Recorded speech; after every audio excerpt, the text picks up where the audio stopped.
Que le Seigneur bénisse tout un chacun. Bon, quand j'arrive avant toi, il faut avoir honte. Parce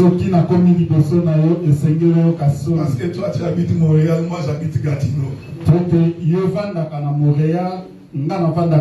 Donc si moi j'arrive avant toi, Brifi, c'est pas une bonne chose. Quand il s'agit d'aller chercher l'argent, tu arrives à temps. Tu as peur du superviseur. Mais quand tu viens devant le trône de Dieu, il faut faire un effort.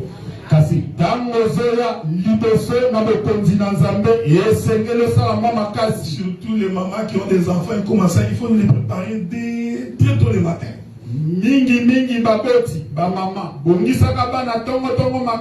Ça va nous permettre de commencer à temps et de finir à temps. Mais nous avons le cœur de Noé. Nous attendons même les retardataires.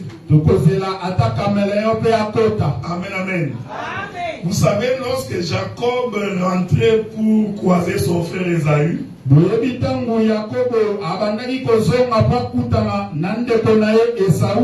Bible dit qu'il divisa le camp en 3 parties. Donc pendant qu'il s'approchait pour aller voir son frère, le prophète Jacob divise sa famille en 3 camps. Parce qu'il avait compris que pour voir mon frère, j'ai besoin de 3 marches.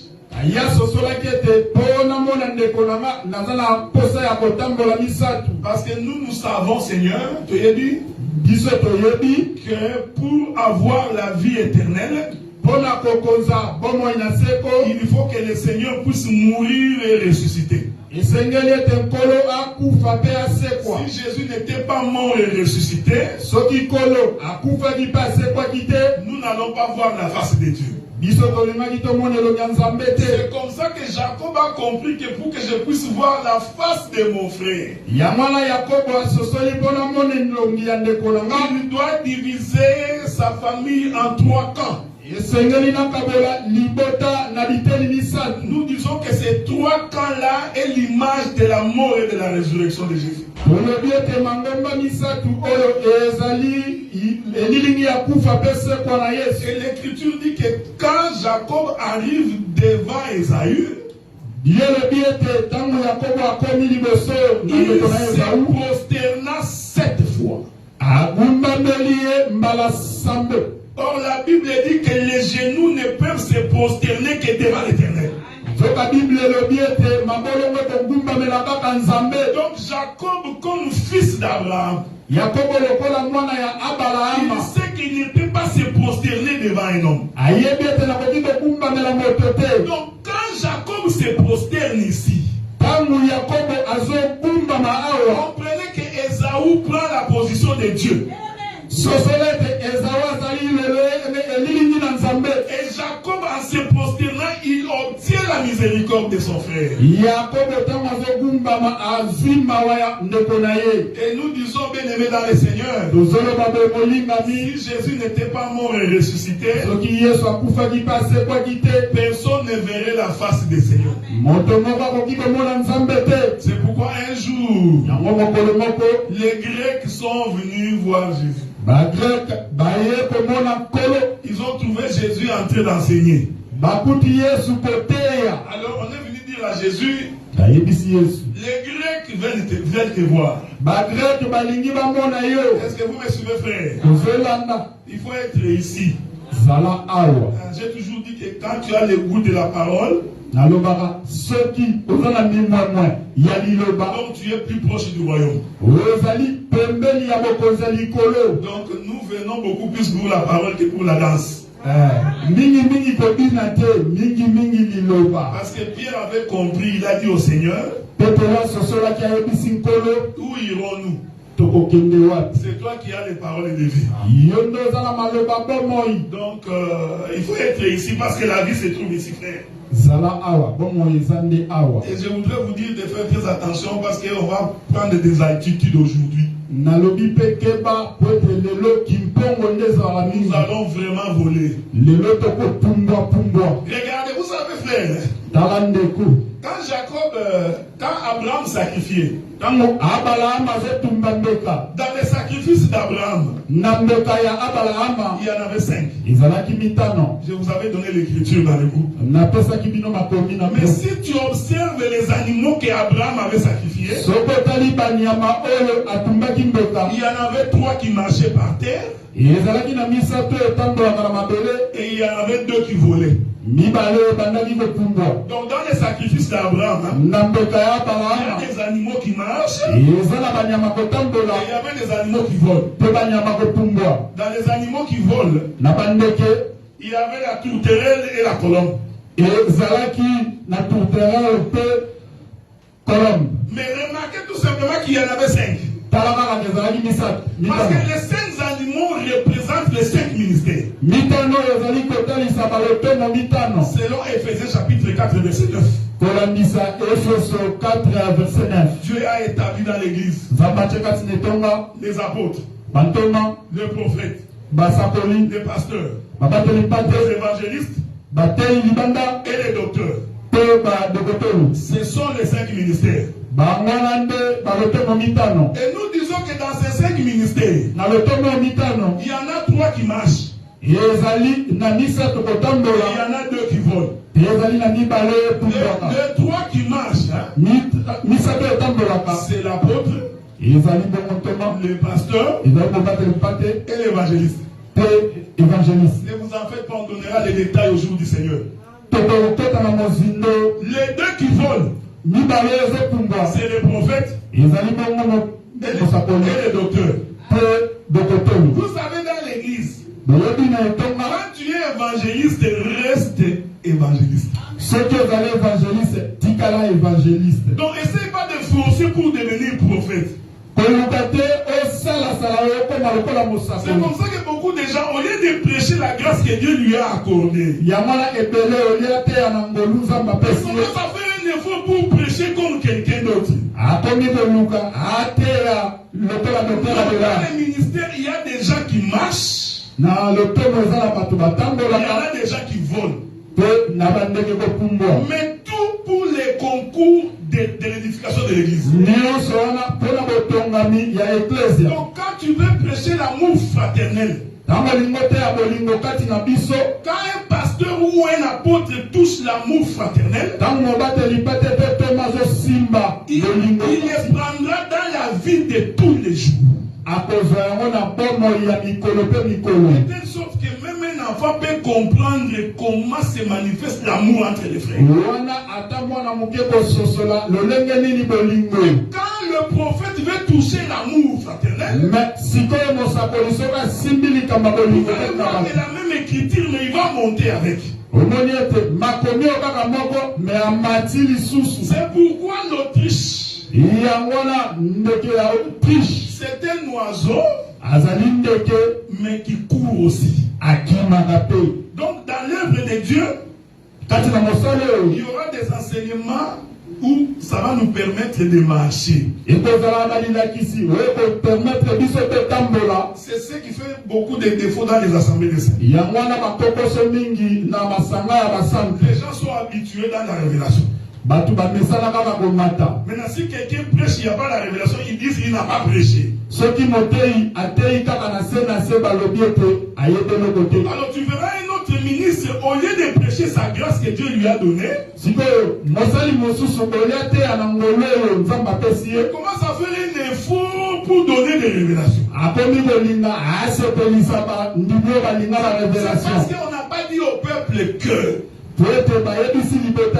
qu'il y a des ministres qui ne peuvent prêcher que les choses que nous vivons tous les jours.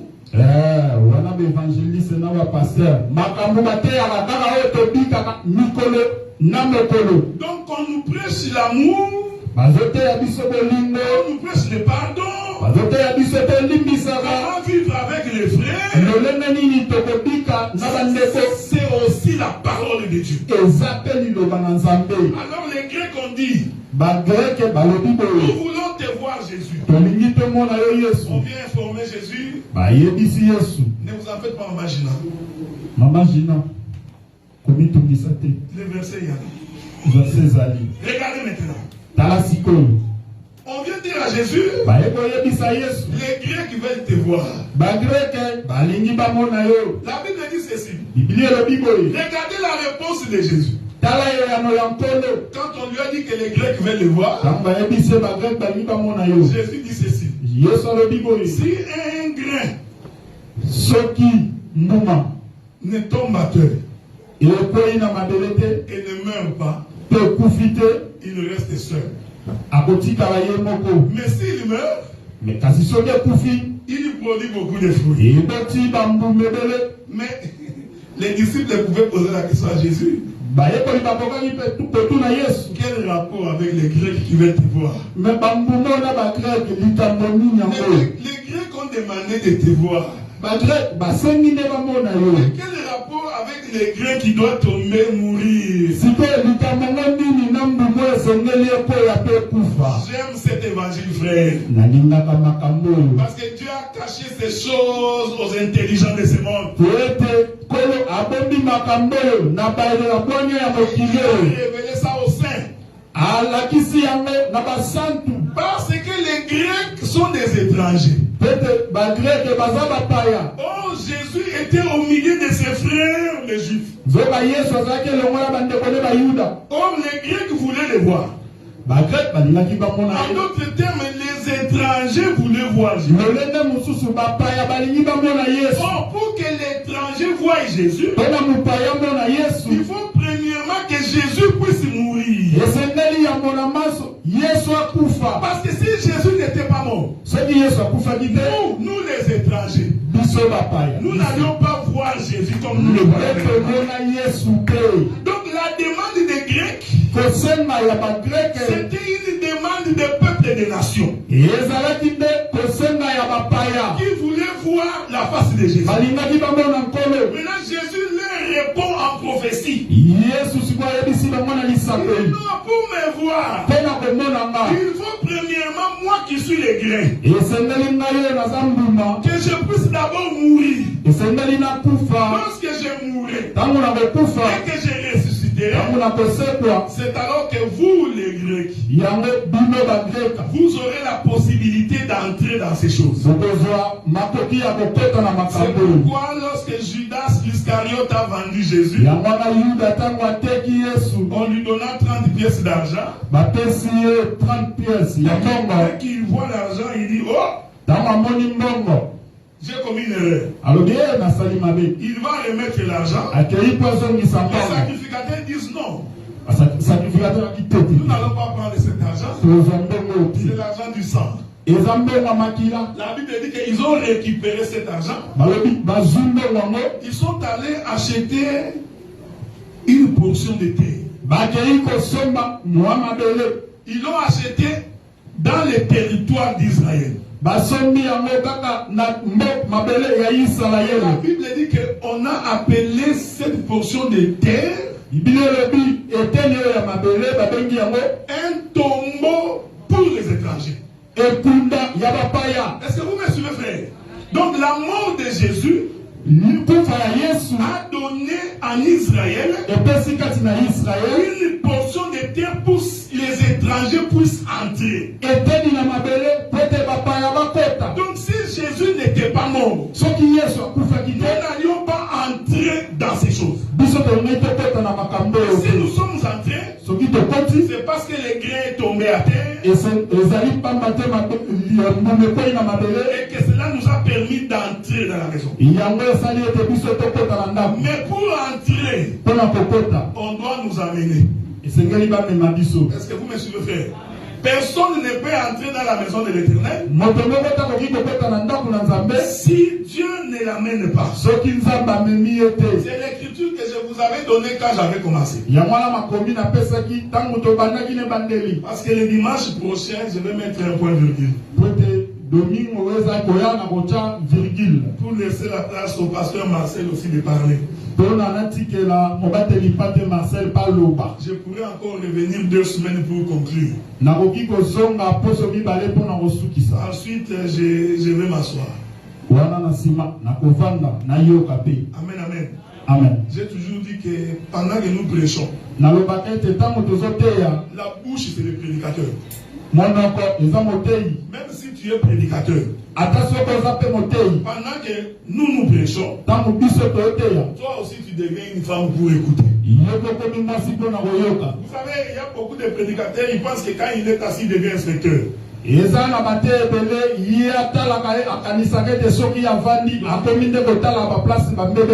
commence à dire non, ici là, il n'a pas bien parlé. Si c'était moi,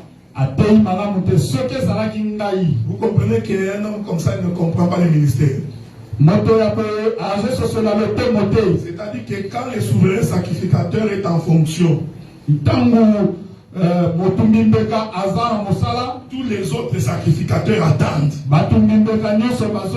C'est pourquoi la Bible dit que lorsque un prophétise, les autres attendent. Est-ce que vous comprenez? Donc, quand je descendrai, moi aussi je vais commencer à écouter. Donc tout le temps que le pasteur Marcel prêchera, je viendrai pour écouter. Parce qu'il y en a d'autres prédicateurs, lui ne vient au culte que quand il prêche.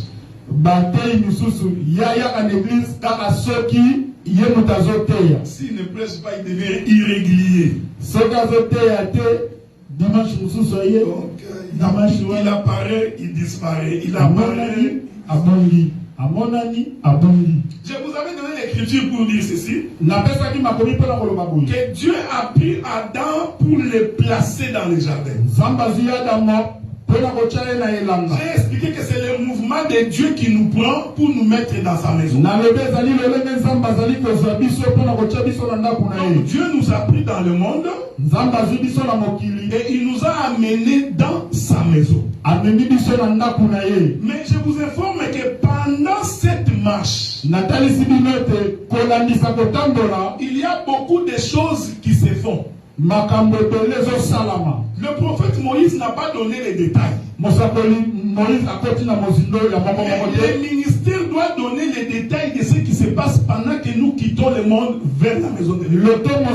J'ai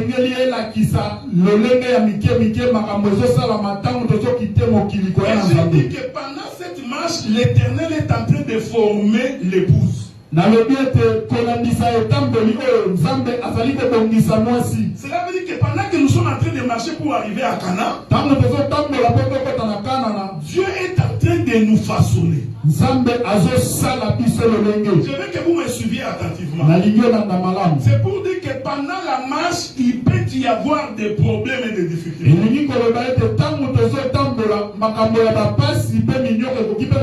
Mais ne peuvent entrer dans Canaan que ce que Dieu a véritablement façonné.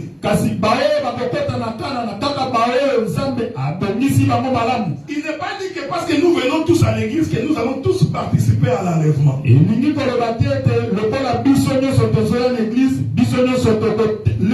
Non, non, nous avons l'espoir de participer à l'enlèvement. Notre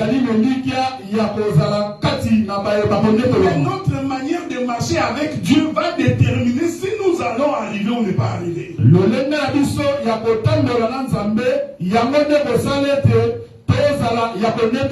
Regardez frère, Israël sort de l'Égypte.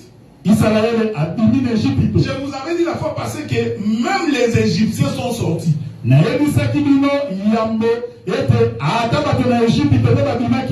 Bible les appelle les ramassis. Ce sont des gens qui viennent par l'Oyingue.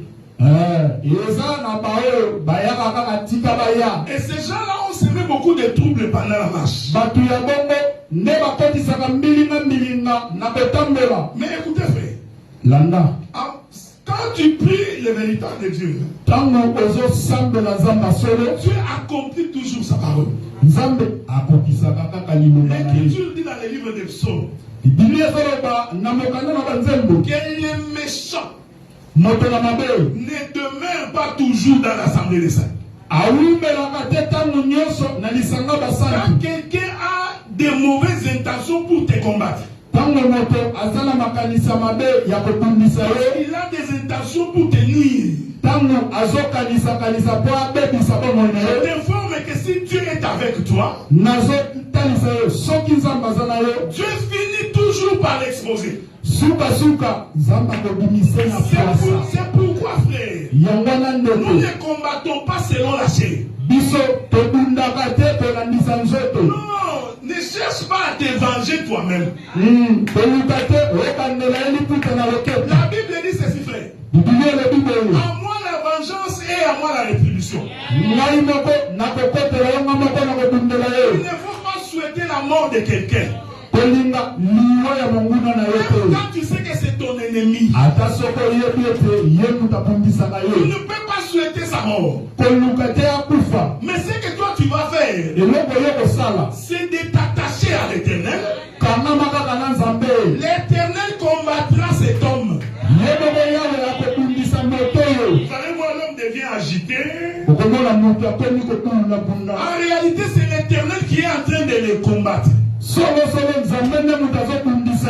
pourquoi, frère bien-aimé dans le Seigneur, dans la marche de tout enfant de Dieu, il ne faut jamais se plaindre de son frère ou de sa soeur. Assure-toi que comme tu as Dieu, l'Éternel combattra pour toi.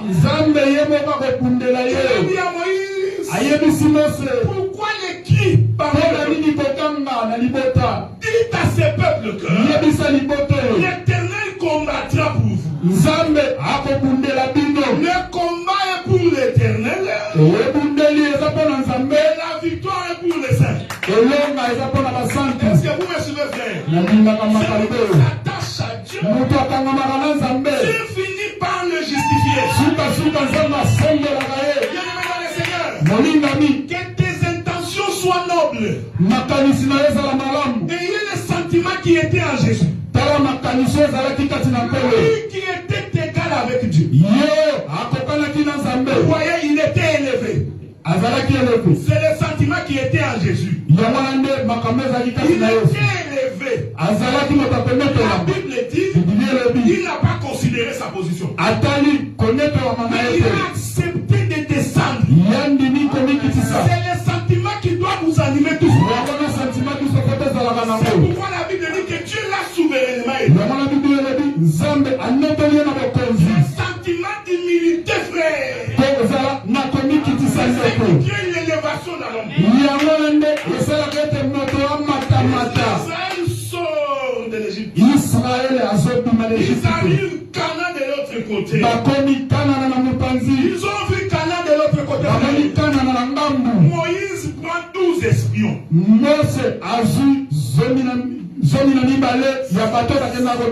C'est un mystère autour du chiffre 12. Parce que l'autel doit être construit par 12 pieds.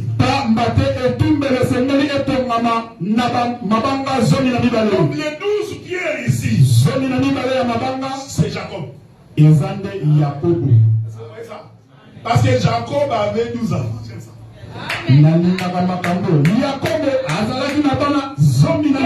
Chaque enfant de Jacob est une portion de Jacob. Est-ce que vous me suivez, frère? Donc quand on prend les enfants de Jacob, on les met ensemble. Ils deviennent Jacob. Maman Gina, Genèse chapitre 49. Maman Gina, Genèse chapitre 49. Chapitre 49. Parce que quand je dis comme ça, tu vas aller dire au frère Bernard, non, il n'a pas donné le verset. Alors je voudrais me préserver. Genèse chapitre 49. Genèse chapitre 49. Le premier verset. Écoutez ce que la Bible dit. Jacob appela ses fils. Et dit, assemblez-vous. Est-ce que vous voyez, frère? Quand Jacob appelle ses enfants, il leur demande de s'assembler. Mais bien aimé, je voudrais que vous me suiviez parce que je sens l'onction du Seigneur sur moi. Quand Jacob appelle ses enfants, il dit assemblez-vous. Cela veut dire que les enfants étaient dispersés. Parce que tu ne peux pas les appeler au rassemblement. Si premièrement ils n'étaient pas dispersés. Donc quand Jacob regardait ses enfants, il les voyait éparpillés. Je rentre dans les jardins. Quand Dieu regardait la terre, il voyait Adam dispersé. Est-ce que vous me suivez, frère? Parce que l'Écriture dit pour créer Adam, il rassemble la poussière de la terre. Donc avant le rassemblement, Adam était éparpillé. Genèse 49. C'est la création d'Adam. Jacob regarde, il voit ses enfants dispersés. Alors maintenant il dit, Jacob appela ses fils. Et il dit, assemblez-vous. Donc les enfants de Jacob ont répondu au rassemblement. Nombre chapitre 10. Le premier verset jusqu'au 4e verset. Tu peux écrire. Parce que je suis en train de courir. L'Éternel dit à Moïse, tu feras 2 trompettes d'argent. La première trompette, c'est pour sonner le rassemblement. Est-ce que vous me suivez, frère? Donc Moïse a créé, a fait une trompette qu'on appelle la trompette de rassemblement. Cela veut dire que quand Dieu était en train de créer Adam, en réalité Dieu sonnait la trompette de rassemblement. Donc il sonne. Adam éparpillé écoute le son de la trompette. Écoutez frère, pour venir au rassemblement, il faut distinguer les sons de la trompette. En d'autres termes, il faut écouter la voix du Père. Personne ne peut venir à Dieu si premièrement il n'a pas écouté sa voix. C'est ce que nous appelons la trompette de rassemblement. C'est comme ça que Jacob dit à ses enfants, assemblez-vous, je vous annoncerai ce qui arrivera dans la suite des temps. Le verset 2.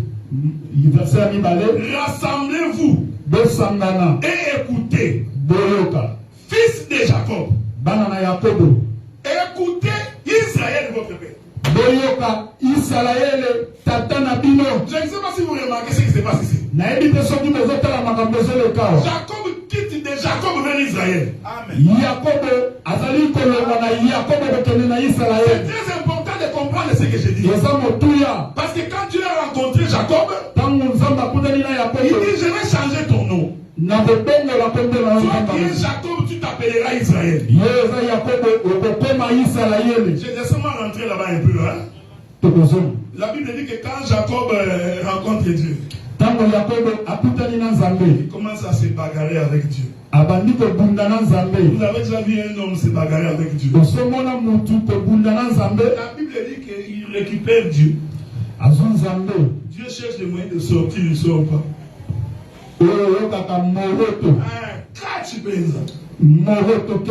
La bagarre s'est passée toute la nuit. Nous disons que la nuit là c'est tout un temps. Je crois que tant que le Seigneur ne peut pas revenir, on ne peut pas manquer de prédication. Même un petit verset, c'est tout un enseignement. Jacob s'est battu avec Dieu toute la nuit. La Bible dit que quand Dieu a vu que le matin commençait à venir, il dit à Jacob, laisse-moi, le soleil est en train de se lever.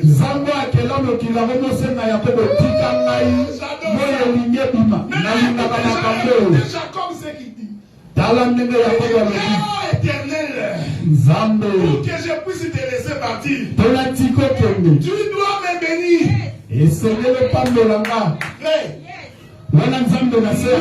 Nous avons le véritable Dieu. Je suis rassuré que nous avons le véritable Dieu. Que quand Jacob rentrait, il avait les femmes, les enfants, et il avait les troupeaux. Il ne manquait pas d'argent. Jacob était un homme béni quand il a quitté la maison de son beau-père. Il avait beaucoup de choses, il avait beaucoup. Mais pourquoi a-t-il dit à l'Éternel de le bénir? Jacob avait compris que les enfants que j'ai, ce n'est pas ça la vraie bénédiction.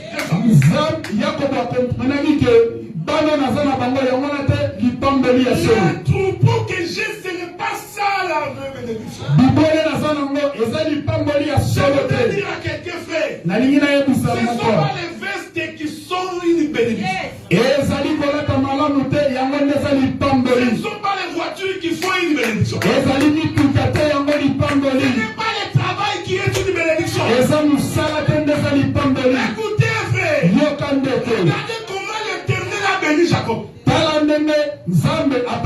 La Bible dit qu'il brisa la hanche de Jacob.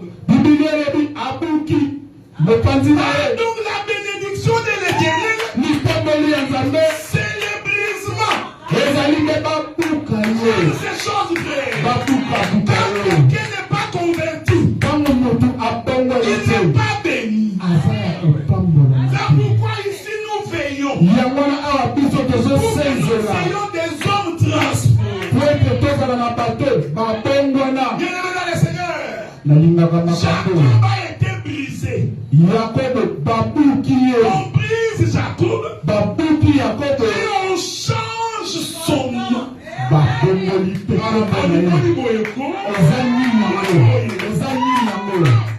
Depuis qu'on sait que tu es un voleur, tu vas à l'église mais tu as toujours les témoignages d'un voleur. Un impudique, tu pries mais toujours impudique. Quelqu'un qui prie de l'immonde, toujours. Tu as l'esprit de Judas l'Iscariote. Parce que Judas l'Iscariote c'était un grand commerçant. Il dit Jésus. Ce parfum ici on pouvait le vendre, non? C'est abîmer le parfum. Bien-aimé, quand tu sers le Seigneur, tu n'as pas jeté. Si quelqu'un te dit que si tu donnes 10 000 francs, il faut faire l'économie, il est possédé. C'est l'esprit qui était dans Judas l'Iscariote. On peut vendre les parfums pour aider les pauvres voleurs. Son intention n'était pas d'aider les pauvres. Comme il aimait beaucoup l'argent, Jésus aussi a pris l'argent et lui a donné.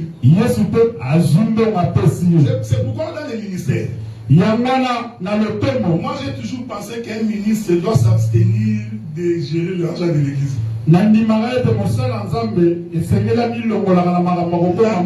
tentation est très grande, frère. Il faut vraiment faire très attention là-dessus. Jésus a compris, dit, comme c'est lui qui aime beaucoup l'argent, tu vas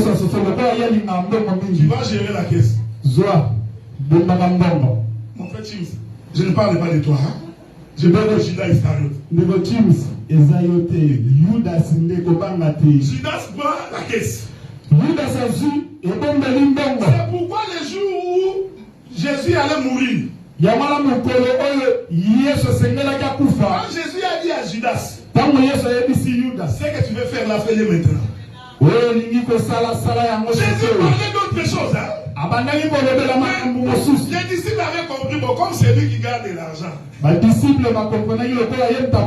comme c'est la fête de Pâques, maintenant que Jésus l'a envoyé pour aller acheter un bouc,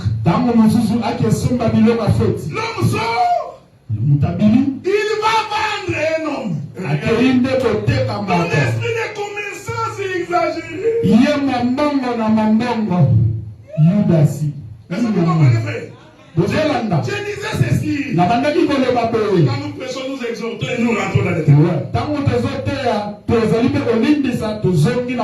Vous remarquez que Jacob quitte de Jacob vers Israël. Il s'appelle Israël. Donc, quand nous voyons le peuple d'Israël, en réalité c'est Jacob. Est-ce que vous voyez, frère? Parce que dans notre pays, les enfants portent le nom de leur père. Quel est ma Congo, mais pardon. Oh non, tu vois, cet enfant ici, c'est l'enfant de Noko. Ça, c'est le Bakongo. Mais dans l'évangile, les enfants portent le nom de leur père. Parce que le nom du père, c'est toute une semence. Est-ce que vous comprenez? Donc l'enfant, c'est la semence du père. Voilà pourquoi l'enfant doit porter le nom de son père.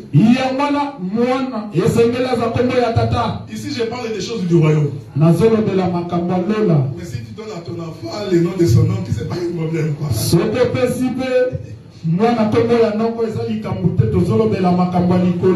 Mais en tout cas, dans l'évangile, c'est le nom du père.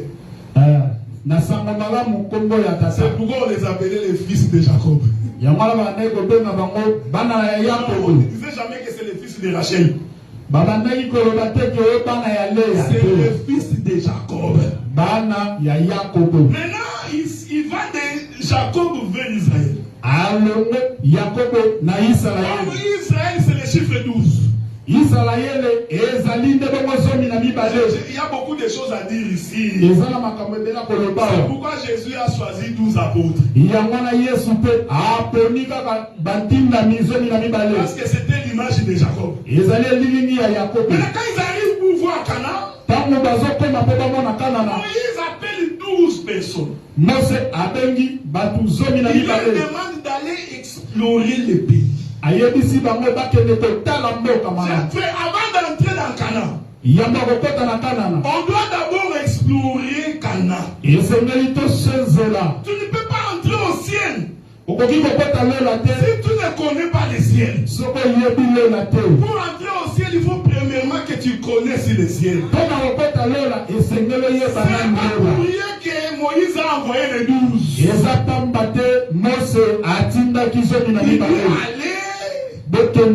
Explorer Canaan. La Bible dit qu'ils sont entrés dans le pays. 12. Après avoir fini d'explorer le pays, ils sont rentrés pour faire les rapports à Moïse. Je veux que vous m'écoutiez bien. Les espions sont bel et bien entrés dans Canaan. Mais ils sont sortis pour faire un rapport. Le problème n'est pas de venir à l'église, frère. Ce n'est pas de dire Jésus est Seigneur. Oh non, la bénédiction est pour nous. La Bible dit qu'ils sont rentrés. Ils se sont séparés en deux groupes. Là, ils étaient partis, c'était un groupe de 12. Mais quand ils sont rentrés, ils se séparent en deux. Il y a eu un groupe de 10. Et il y a un groupe de 2. La Bible dit ceci. Les 10 ont pris la parole devant Moïse. Moïse, nous avons exploré le pays. Nous sommes entrés. L'Éternel est merveilleux. Il est bon. Quand j'étais malade, l'Éternel m'a guéri. Quand j'avais des difficultés, j'ai vu la main de Dieu. Ils ont dit ça. Ils ont même montré les fruits du pays à Moïse. Voici les fruits du pays. Le pays est bon. Mais, voilà. Quand nous sommes entrés dans ce pays, nous avons trouvé des géants. Les fils d'Anak. Est-ce que vous me suivez? C'est Dieu qui les avait pris. Non. Ils sont entrés, ils sont sortis. Mais dans les pays, il y avait des géants. J'ai toujours dit que quand vous croyez au Seigneur, il ne faut pas croire que la vie devient facile. Celui qui te prêche comme ça, t'as mal prêché l'évangile. Non, quand tu viens à Jésus, c'est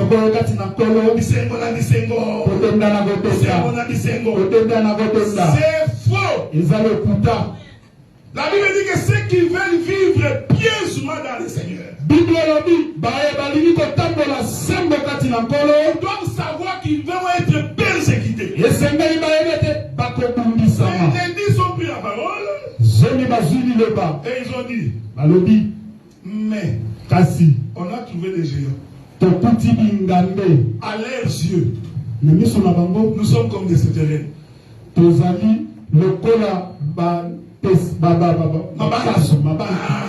Donc, vous voyez, il y a un groupe de 10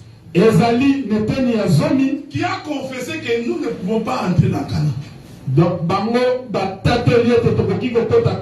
Est-ce que vous me suivez? Mais certainement qui sont sortis de l'Égypte. Ils ont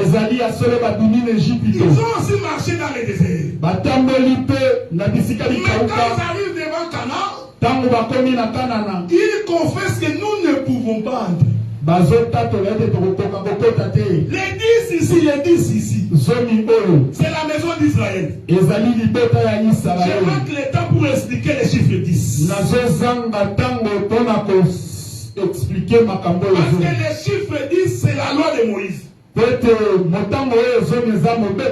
C'est pourquoi quand Jacob envoie Joseph vers ses frères, ses frères étaient au nombre de 10. Parce que Benjamin était resté avec son père. Et ce sont les 10 qui ont vendu Joseph. Les propres frères de Joseph, au nombre de 10, c'est eux qui ont vendu Joseph. Oh, le véritable Joseph, c'est le Seigneur Jésus-Christ. Il a été vendu par ses propres frères. Les Juifs ont dit, selon notre loi, la loi que Moïse nous avait donnée, cet homme doit mourir. Mais l'Écriture dit, Josué et Caleb, ils vont tenir un autre discours. Est-ce que vous voyez, frère? Tous sont entrés dans Canaan. Mais il y a eu deux visions. Donc il y en a des certains qui n'ont pas vu comment entrer dans Canaan. Mais il y en a deux qui ont vu que nous entrerons dans ta c'est que Josué et Caleb ont dit. Le pays est bon, il est béni. Même si les autres disent qu'il y a des géants. Mais nous sommes certifiés que l'Éternel nous donnera le pays. Il est dans le Seigneur. Il ne faut jamais regarder la grandeur de ton problème. Ne regarde pas la difficulté qui a perduré. Ne regarde pas les portes fermées. Parce que ce sont des géants, les fils d'Anak. Mais place ta confiance en l'Éternel. Et tu diras, même s'il y a des géants, j'entrerai dans le pays. Parce que les deux, c'est la grâce. C'est l'église qui nous fait entrer en possession. Mais pour entrer, il faut terrasser les fils d'Anak. La vie d'un enfant de Dieu, c'est un combat. Je vais exhorter comme un pasteur. Venir à la prière le vendredi. C'est un combat. Tu veux entrer dans Cana, il faut que tu te donnes une discipline. Donc tu dis, je ne peux pas regarder la télé. Je vais aller prier le Seigneur. Non, je ne peux pas aller chiller dans le monde. Parce qu'il y a des frères qui ont des yeux de Caïn.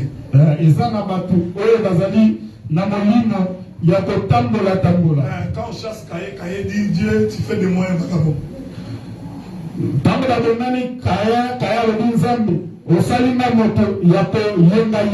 Les frères sortent. Il va marcher à puce. Il ne va rien acheter. Il regarde seulement. Il regarde. Quand il entre dans les magasins, on lui pose la question. Monsieur, tu veux acheter quelque chose? On peut t'aider? Juste regarder. Il finit. Il dit, où est-ce qu'on mange les tabac? Tu vois, il se promène sans objectif. Il est comme ça. C'est l'esprit qui était dans les diables. On pose la question au diable, tu viens d'où? Il dit, j'étais en train de me promener.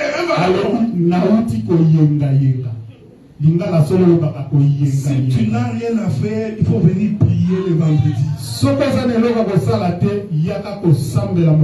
Et ça prend un sacrifice. C'est-à-dire, même s'il y a des embouteillages, tu te sacrifies pour la cause de l'Éternel. Quand tu seras en difficulté, l'Éternel ouvrira les livres de souvenirs. La Bible dit que Dieu envoie un prophète pour aller dire au roi qui va mourir.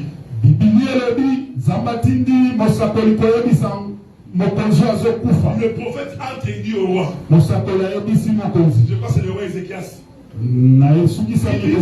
Fais ton testament parce que tu vas mourir.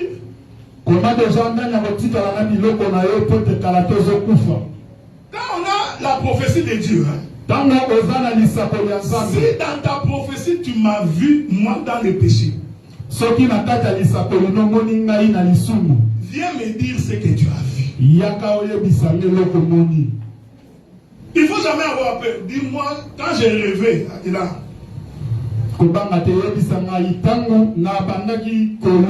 je t'ai vu avec une couche en train de voler. C'est ce que tu as vu. Toi parle seulement. Ézéchias, quand on lui a dit que tu vas mourir, il ne s'est pas fâché contre les prophètes. Il y a des frères, on lui dit la prophétie, lui se fâche contre celui qui lui a dit la prophétie.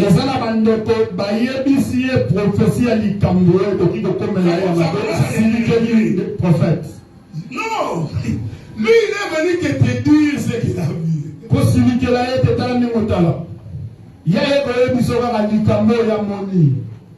Examine tes voies, cherche la face du Seigneur. Ézéchias finit le message, il sort. Pendant qu'Ézéchias marchait dans la cour du roi, le roi entre dans sa chambre et la face contre le mur. Roi Ézéchias a commence à rappeler à Dieu les bienfaits qu'il a fait dans sa vie pour les Ça c'est moi qui parle maintenant. Il dit, oh, souviens-toi éternel, quand la sœur Charlie était en difficulté, moi je me suis déplacé pour aller là-bas. Pendant que le roi priait, le Seigneur est en train d'ouvrir le livre des souvenirs. Bien-aimé, l'Éternel n'oublie jamais un bienfait. Il ouvre. Il regarde, il dit oui. C'est ton livre. Les prophètes n'étaient même pas encore sortis. Dieu dit, rentre. Va dire que je lui ai ajouté 15 années de plus. J'aime l'évangile. La Bible dit que pour ajouter les 15 années au roi, l'Éternel a fait bouger l'ombre de quelques degrés. Nzambe a changé bon, j'ai dit ça parce qu'il y a des choses à dire ici. L'ombre, on ne peut pas bouger l'ombre. Non. Si vous voyez l'ombre bouger, c'est que c'est moi qui ai bougé. Parce que l'ombre en elle-même ne peut pas bouger. Mais l'Écriture dit que Dieu bouge l'ombre. De quelques degrés. En réalité, c'est Dieu lui-même qui avait bougé. Pour ouvrir la porte de plusieurs années dans l'Éternel t'a créé, frère. Il est capable de déplacer les montagnes. Juste pour toi. Parce que quand le soleil est en mouvement, c'est-à-dire que l'ombre aussi se fait des choses ici, frère. Je vais finir ici. Israël sort. Il croise Amalek. Le combat commence. Josué regarde. Il dit non. Ce combat ici, j'ai vu des combats, mais ça c'est pas possible. L'Écriture dit, Josué regardant du côté de la montagne de Gaba, il dit au soleil, arrête-toi sur Gabaon. Or le pays de Gabaon, c'est le pays des étrangers. Écoutez frère, c'est que le soleil s'est déplacé. Quand il arrive à Gabaon, Josué dit au soleil là, tu vas t'arrêter jusqu'à ce que la victoire. Oh, bien aimé dans le Seigneur, c'est le soleil là qui se déplace. C'est le Seigneur Jésus-Christ. Quand le soleil arrive chez les nations, il ne peut pas continuer sa course. Josué doit dire au soleil, arrête-toi sur Gabaon. Parce qu'il y a un peuple qui a besoin de la délivrance. J'aime ça. Jésus est en train de marcher. C'est le soleil qui partait dans la maison de Jairus et la maison d'Israël. Pendant que Jésus s'en allait, une femme cananéenne qui était une femme étrangère, et qui avait la perte de sang, qui est le signe de la malédiction. Mais le soleil continuait sa marche. La femme vient, il touche les pans de sa robe. Quand la femme touche les pans de sa robe, frère, c'est Josué qui a dit au soleil, arrête. C'est la Bible dit que Jésus s'arrête. Mon frère, Jésus s'était arrêté. Parce que prophétiquement, la voix de Josué avait crié. Arrête-toi sur Gabaon. La femme vient, touche les pas de sa robe. Jésus s'arrête. C'était le soleil qui s'arrêtait sur lui. Non. Quand le Seigneur veut te donner la vie, il va s'arrêter. Il ne peut pas passer comme ça. Il ne peut pas. Jésus dit, quelqu'un m'a touché. Pierre. Jésus. Il y a beaucoup de gens ici. Les gens te touchent de partout. Jésus, non. Quelqu'un. J'étais en train d'aller. Et je me suis arrêté sur Gabaon. Parce que quelqu'un a besoin d'une délivrance. C'est ma terre. Que l'Éternel te délivre de ta vie.